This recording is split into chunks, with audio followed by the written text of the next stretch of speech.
అనురాధ గారు. Sir good evening sir. Good evening, చెప్పండి అమ్మా. Sir Anantapur super speciality medical college నుంచి మాట్లాడుతున్నాను సార్. నేను సార్ మేము 16 years అయింది సార్. ఎగ్జామ్ రాసి డిఎస్సి ద్వారా మేము అంత ప్రొసీజర్ ప్రకారం జాయిన్ అయ్యాం సార్ మేము. ఓకే. కానీ మాతో పాటు ఎగ్జామ్ రాసిన వాళ్ళు 2 బ్యాచ్లు రెగ్యులర్ పోస్టుల కింద తీసుకొని మమ్మల్ని మాత్రం అలాగే పెట్టారు సార్. 16 years అయింది సార్ మేము చేయబట్టి ఇప్పటికి. ఓకే. మేము ఇలాగే చేస్తూ ఉంటే మా ఏజ్లు కూడా అయిపోయి లాస్ట్ కాంట్రాక్ట్ సర్వీస్ లోనే మేము బయటకు వచ్చేస్తామేమో అని బాధగా ఉంది సార్. కనీసం ఇప్పటికైనా మమ్మల్ని గుర్తించి కోవిడ్ టైంలో మా ప్రాణాన్ని పనంగా పెట్టి పనిచేసాం సార్. వాళ్ళు అసలు మమ్మల్ని పట్టించుకునే వాళ్ళు లేరు. కనీసము కోవిడ్ టైంలో వస్తే అన్ని ఎక్కడొక్కడ రోడ్లు క్లోజ్, హాస్పిటల్స్ క్లోజ్, అందరూ ఇళ్లలో కూర్చొని జీతాలు తీసుకున్నారు సార్. మేము ఒక్కటేసారి కష్టపడి పనిచేసింది. అదన్నా కనీసం గుర్తిస్తుందేమో గవర్నమెంట్ అని మాకు ఆశగా ఉంది సార్. ఈసారైనా కనీసం. ఖచ్చితంగా మీ తరపున మేము కూడా అదే కోరుకుంటున్నాం. దానికి సంబంధించి మిమ్మల్ని ఎప్పటి నుంచో పనిచేస్తున్నారు, ఎన్నో ఆశలతో ఉన్నారు. అలానే గొంతెమ్మ కోరికలు కోరడం లేదు. మరి ప్రభుత్వం స్పందించాలి. అదే న్యాయం చేయాలి. ఖచ్చితంగా న్యాయం జరిగేంత వరకు మేము కూడా అందుకే క్షేత్రస్థాయిలో పరిశీలన చేయాలి. ఇందాక సౌమ్య గారు మాట్లాడుతూ అది వాస్తవమా కాదని, కాదు, అది వాస్తవం అని తెలుసు. కానీ ఒకసారి మనం బాధ్యతగా, సోషల్ రెస్పాన్సిబిలిటీ, సామాజిక బాధ్యతగా మా చైర్మన్ గారు మంచాల సాయి సుధాకర్ నాయుడు గారు అక్కడికి వెళ్ళినటువంటి పరిస్థితి, మీ యొక్క ఆవేదన అంతా అర్థమవుతుంది. దీనికి సంబంధించి మరో కాల్ తీసుకుందాం. సుధాకర్ గారు కర్నూలు జిల్లా నుంచి. సుధాకర్ గారు నమస్తే sir. Good evening sir. Good evening sir. చెప్పండి సార్. నా పేరు Sudhakar sir. I completed MSc paediatric in nursing. So they are working in Gonagandla PSC sir present. Okay sir. Problem ఏంటంటే మేము ఇంత చదువులు చదివి ఈ రోజు ఆధునిక బానిసలుగా బతుకుతున్నామంటే రీజన్ ఏంటంటే సార్, మాపై జరుగుతున్నటువంటి వివక్షత.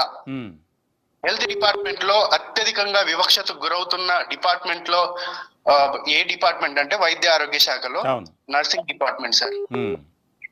ఎలాంటి వివక్షత అంటే మాకు నర్సింగ్ ఆఫీసర్ అనే డిజిగ్నేషన్ 2016లో సెంట్రల్ గవర్నమెంట్ ఒక జీవో రిలీజ్ చేసింది సార్. ఇప్పటికి దాదాపుగా 10 సంవత్సరాలు అవుతున్న ఏపీ గవర్నమెంట్ లో నర్సింగ్ ఆఫీసర్ అయిన హోదా కూడా కల్పించలేని దౌర్భాగ్య పరిస్థితిలో మేము ఉన్నాం సార్. దాని ద్వారా గవర్నమెంట్ కి ఏదన్నా ఆర్థిక పరిస్థితి ఏర్పడుతుంది ఒక డిజిగ్నేషన్ మార్చడంలో అంటే ఎక్కడ ఇది ఫైనాన్షియల్ కి బర్డెన్ కి సంబంధించిన సమస్య కూడా కాదు సార్. ఇది ఏంటంటే అన్ని గవర్నమెంట్స్, అన్ని సెంట్రల్ గవర్నమెంట్స్ ఇంప్లిమెంట్ చేసింది, పక్కన ఉన్నటువంటి తెలంగాణ గవర్నమెంట్ కూడా ఇంప్లిమెంట్ చేసింది సార్. నర్సింగ్ ఆఫీసర్ అనే హోదాని కల్పించారు.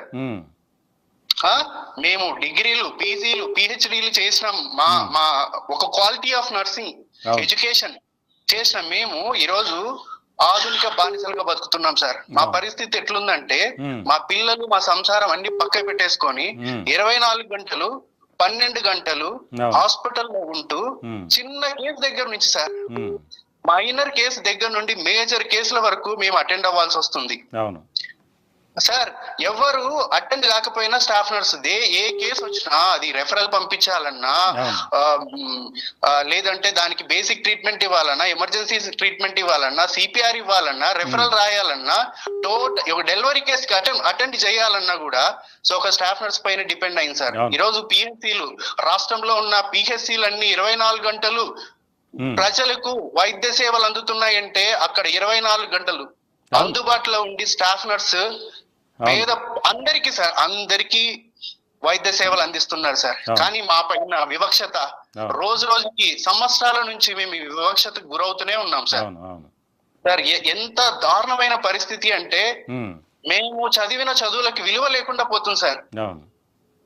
అలాంటిది ఇప్పుడు ఇంటెన్సిఫైడ్ అనే నర్సింగ్ ఒక వ్యవస్థను తీసుకొచ్చి మా ముందు వాళ్ళని రెగ్యులర్ పోస్ట్ లో కూర్చోబెడితే మేము గత సంవత్సరాల నుంచి మేము చదివిన చదువు, మాకు ఇచ్చినటువంటి ఆ రిజిస్ట్రేషన్, మాకు ఇచ్చినటువంటి ఆ పోస్టులు కానీ ఏమైపోవాలి సార్? సుధాకర్ గారు, మీ యొక్క పెయిన్ అర్థమవుతుంది, ప్రతి ఒక్కరి సమస్య అదే విధంగా ఉన్నటువంటి సిచ్యువేషన్ మనం గమనిస్తున్నాం.